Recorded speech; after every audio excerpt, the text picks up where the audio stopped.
مبدئيا وقبل اي حاجه كده عايز اقول لك الزملكاويه اللي كانوا بيقولوا المره دي بجد مش هنسيبها لحد، وبعد كده قال لك سنظل اوفياء، ثم قال لك خلاص السنه الجايه نرجع ونقول المره دي بجد مش هنسيبها لحد. عايز اقول لك ان انت مش هتشارك في دوري ابطال افريقيا النسخه اللي جايه. لو اعتمدنا نتيجه الدور الاول فانت رابع، لو اعتمدنا نتيجه الدور الثاني فانت لحد الان الخامس، يعني انت في الضياع. انت في الضياع. تخيل واحد عنده 21 سنة، طفل رضيع كده مولود، ذنبه كل ذنبه ان طلع لقى ابوه زملكاوي. يا بابا سيبت اشجع فريق غير الزمالك، يقول له هو الزمالك قادم يا ابني. قعد 21 سنة بيسمع كلام ابوه عشان كل شوية ابوه يقول له الزمالك قادم الزمالك قادم الزمالك قادم، وكل سنة يطلع حصالة. 2012 2013 2014 الزمالك حصالة ورا بعض من دور المجموعات. 2021 2022 2023 الزمالك حصلها من دور المجموعات. يعني بسم الله ما شاء الله ارقام قياسيه وحدث ولا حرج.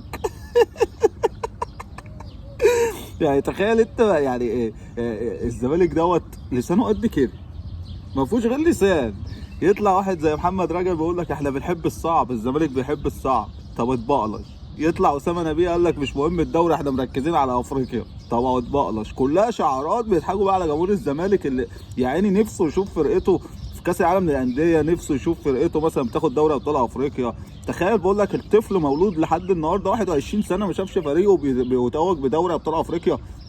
تخيل ان انا لسه راجع من كاس العالم للانديه وترشحت ان انا هلعب في نسخه 2025 تاني لكاس العالم للانديه، وهو مش هيشارك في افريقيا السنه دي، طلع حصاله مش هيشارك في افريقيا الجديده، وافريقيا 24 يا عالم. ويعني انا مش طالع اخلص عليكم والله، بس ده ابتلاء من ربنا ان انت تشجع فريق زي الزمالك. توب كده وانضف وشجع اي فرقه تانية هتبسطك والله غير الزمالك. اسمع مني، ابوك بيضحك عليك، ابوك لقى نفسه اتحط فعايز يحطك. يعني هو ابوك اتحط في تشجيع الزمالك عايز يحطك. بص اخويا حصاله، لو انت صاحي ومش لاقي حاجه تعملها ومخنوق ومتضايق من خروجك، ومع ان الخروج في الوقت دوت جميل يعني انك تخرج كده ايه، بس الخروج من الجزائر يخليك تعمل ايه؟ تشرب حشيش وتبطل سجاير.